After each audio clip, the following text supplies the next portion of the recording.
Manchester City are living through intense days behind the scenes, and the latest information coming from the European press indicates that the club are already working on advanced negotiations to secure the future of one of their most promising gems. Journalist Fabrizio Romano broke the news.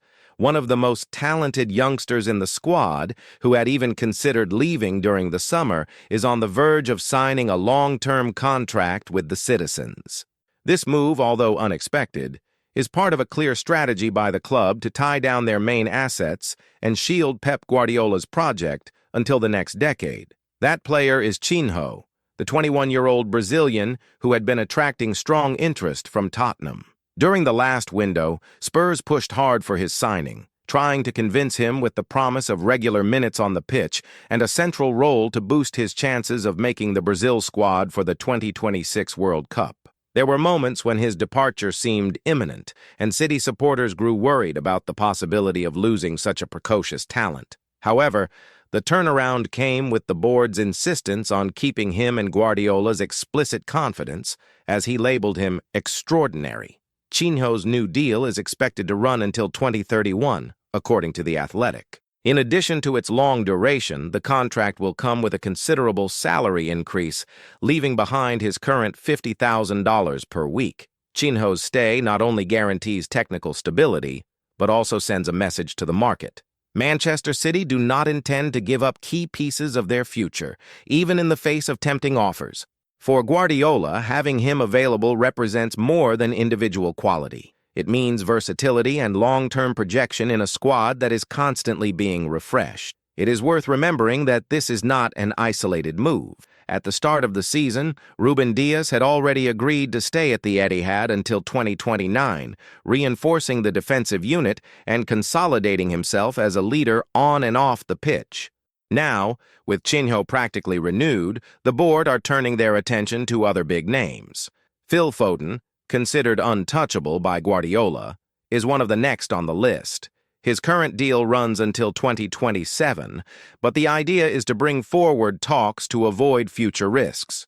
Foden is a key piece in City's system and a true emblem of the club's academy, therefore securing him is only a matter of time. Another player entering this package of negotiations is John Stones. Unlike Foden, Stones' situation is more delicate. His injury record and age mean the board are only considering a short extension of one more year. Meanwhile, names such as Rodri and Josko Gvardiol are also under discussion. Rodri's case is even more sensitive, as the Spaniard has just won the 2024 Ballon d'Or and naturally attracted the interest of Real Madrid. Renewing Rodri has become an absolute priority, since he is the engine of the midfield and one of Guardiola's pillars.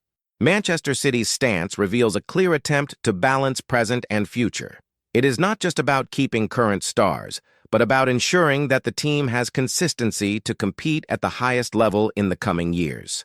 Chinho's contract until 2031 is symbolic in this sense, a message that the club are willing to hold on to their talents for long cycles, even if that means temporarily setting aside individual ambitions, such as the pursuit of more minutes to impress the Brazilian national team.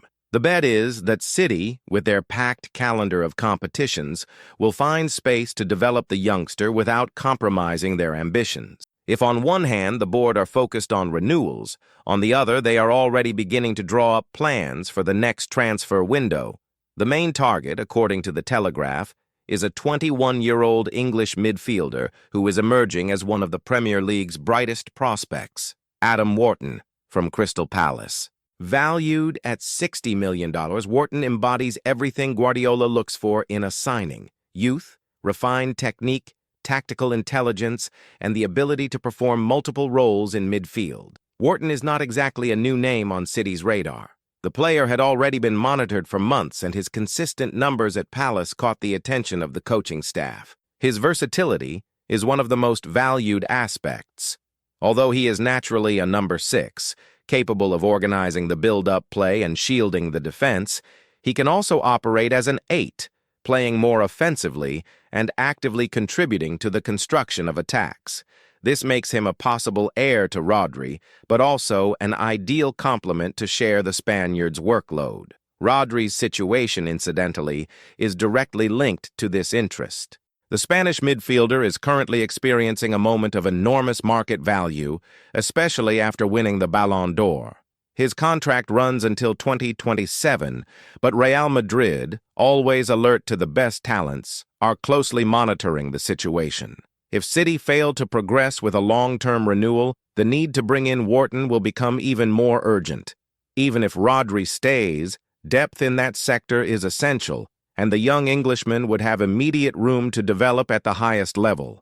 The $60 million investment may seem high, but considering the inflated values of the Premier League and the player's potential, it is a solid bet.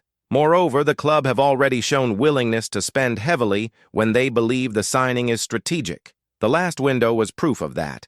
Big names such as Gianluigi Donnarumma arrived to strengthen the goalkeeping position, along with James Trafford, Rayan Ait-Nouri, and young forwards like Ryan Cherki and Tojiro Rangers. Each signing followed a clear logic, blending elite experience with players for the future. The midfield, however, still appears to be the area of greatest concern. Even with Rodri in peak form, Guardiola understands that the intensity of the competitions demands quality alternatives. Adam Wharton, therefore, emerges as the piece that can complete the puzzle, offering not only depth, but also continuity to a style of play that values possession, movement, and tactical intelligence. The player's youth, combined with his already proven maturity, makes him a priority target for the summer of 2026. As the spotlight turns to the midfield and Rodri's situation, another front of work at Manchester City begins to take shape: the left-back position. This role has historically been a sensitive point for Guardiola, not due to a lack of talent, but because of the difficulty in maintaining consistency and regularity owing to injuries and fluctuations in form. In the recent match against Arsenal, for instance, the Spanish coach had to improvise by starting young Nico O'Reilly, just 20 years old. To the surprise of many, the youngster rose to the occasion, posting respectable numbers such as 6 clearances and 2 tackles, while also showing personality in a scenario of enormous pressure. Despite O'Reilly's good performance, City remain attentive to the market, and the name of Nathaniel Brown, left-back at Eintracht Frankfurt, has firmly entered the radar. According to the portal caught offside, the German player is also targeted by giants such as Arsenal, Newcastle, and even rivals Manchester United, but at this moment, the frontrunners are precisely Manchester City. Brown is described as a modern fullback, balanced between defense and attack, with good game-reading ability and offensive contribution, racking up assists and even goals during his spells at the German club. The big question, however, is whether City truly need to invest heavily in yet another left-back. With Ait-Nouri already integrated into the squad and O'Reilly knocking on the door, some argue that Guardiola could rely on the academy and the development of young players, rather than inflating further a department that, in theory, already has coverage. Yet Brown's profile is appealing. Disciplined, versatile, and adaptable to different systems, he would fit neatly into the intensity standard required by Guardiola. Furthermore, his arrival could free other players for different roles, further increasing the squad's tactical flexibility. This dilemma, in fact, reveals a central characteristic of Pep's philosophy. He likes to work with compact squads, but ones that are extremely qualified. For the manager, there is no point in having a large group if the quality is not evenly spread. Hence the importance of investing in players like Brown or Wharton, who guarantee not only individual talent, but also the possibility of varying tactical systems without losing competitiveness. Still, the final decision will depend both on market conditions and on the performances of the youngsters already in the squad, who may reduce the urgency for new signings. While the club move on multiple fronts in the market, one name stands out as the true protagonist of the season: Erling Holland. The Norwegian striker is experiencing a special moment in his career, and his evolution goes far beyond the goals he habitually scores in bunches. At just 25 years of age, Holland is already seen not only as a top scorer, but also as a leadership figure within the dressing room. This became clear last summer, when Guardiola officially included him in the group of captains. The decision, apparently symbolic, had a profound impact on the player's behavior on the pitch. Holland, who began the season with 9 goals in 7 matches, is presenting a more complete version of himself. Whereas previously his role was essentially to finish, he now drops deeper, participates in build-up play, presses opposing defenders, and even contributes in defensive moments. This transformation is a direct result of the trust placed in him by Guardiola, who encouraged him to take on greater responsibilities and to look beyond his personal statistics. The effect is visible. The Norwegian is more confident, more dominant, and above all, respected by his teammates as a voice of leadership. Former striker Peter Crouch went as far as to describe Holland as unstoppable at this moment, not only for his ability to find the net, but also for his influence over the team's collective behavior. This evolution also opens space for a natural discussion. Is Holland ready to be Manchester City's next captain? Bernardo Silva, the current holder of the armband, is approaching the end of his contract and may leave the club soon. Ruben Dias is the favorite to inherit it, but Holland's growth in this role does not go unnoticed. Guardiola has even publicly suggested that the striker has the profile to lead the team in the future. The scenario is clear. If Holland maintains this level, it is only a matter of time before the captain's armband rests on his arm. Leading City in the 2026-27 season would be yet another milestone in his journey, consolidating not only his importance on the pitch, but also his relevance as a symbol of a project. For the club, this would be strategic. Beyond guaranteeing goals and trophies, City would have in Holland the face of their leadership, someone capable of inspiring the supporters and attracting new talents through the prestige he carries. The sum of all these movements, Chinho's renewal, the interest in Wharton, the possibility of Brown, and Holland's rise, paints a very clear picture of Manchester City's current moment. This is a club that does not live only in the present, but already projects its future with clarity. The board, led by Hugo Vanna, spares no effort to keep Guardiola supplied with the necessary pieces, whether to face the demanding calendar or to ensure that the playing model remains sustainable over the years. Last summer, which brought in 7 new names, showed that City know how to act aggressively in the market when needed. Now, the focus is on combining that aggressiveness with stability, protecting the squad's pillars. It is a delicate equation, but one the club seemed to master. Retaining talent such as Rodri and Foden, betting on the growth of youngsters like O'Reilly, while at the same time closely monitoring the market to fill gaps with strategic names. For the fans, the message is clear. City are not only defending their current status, but preparing to maintain their hegemony for a long time. Chinho could become one of the symbols of that future. Wharton may represent midfield renewal. Brown could be the security at full back, and Holland the supreme leadership that every elite team needs. All of this, of course, under Guardiola's baton, as he continues to reinvent the club each season.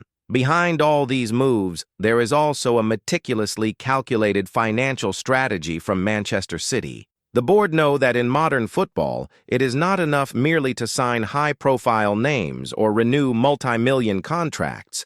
Everything must be done without jeopardizing the club's long-term health. The case of Chinho, for example, is not only a sporting bet but also a financial one. By renewing until 2031, City not only secured the player's talent, but also increase his market value. If one day an irresistible proposal arises, the club will be in a position of command, able to negotiate figures far above current ones. The same reasoning applies to players like Phil Foden and Rodri. Retaining these athletes does not only mean shielding the team technically, but preserving assets that could generate hundreds of millions in a potential future transfer. Real Madrid, by sounding out Rodri, recognize exactly this. The Spaniard is not only one of the best defensive midfielders in the world, but also a City asset. Thus, each renewal or signing goes through this balance between the pitch and the finances. The club remain among the richest in the world, but must still respect financial fair play limits, and it is in this detail that their management has proven exemplary. This careful planning also helps explain the profile of signings City have been prioritizing. Youngsters like Adam Wharton are not only immediate reinforcements, but long-term investments. By paying around $60 million for a 21-year-old player, the club know they may reap returns both in performance and in market appreciation. It is a logic similar to that applied when City brought players like Phil Foden through the academy, or acquired talent such as Josko Gvardiol, building a backbone that can last years, reducing the need for astronomical spending in the short term. If you enjoyed this deep dive into the behind-the-scenes and the future of Manchester City, don't forget, leave your like, activate the notification bell, and subscribe to the channel. That way you won't miss any updates, rumors, or breaking news about the citizens. Your interaction is what keeps this work alive and ensures that we can always bring you the most complete and engaging content.